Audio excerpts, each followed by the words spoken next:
The last data type I'm going to talk about here is the data frame. The data frame is a key data type used in R, and it's used to store tabular data.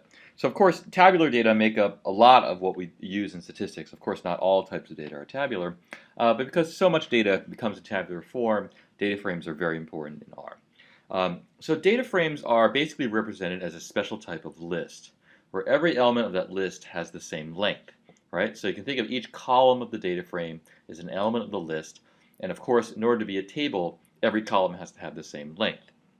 However, each column doesn't have to be the same type. So the first column could be numbers, the second column could be a factor, the third column could be integers, the fourth column could be logicals. It doesn't matter what the different types are.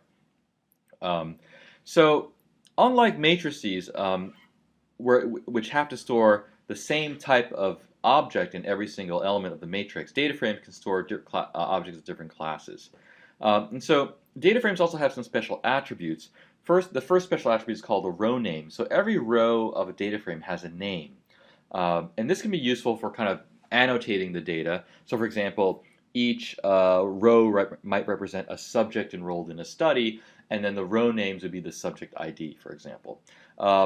However, sometimes the row names are not interesting, and often you'll just use row names of 1, 2, 3, etc. Data frames can be created by most often calling the read.table or the read.csv function, and we'll get into that a little bit when I talk about reading data into R. And you can also create a matrix from a data frame by calling the data.matrix function.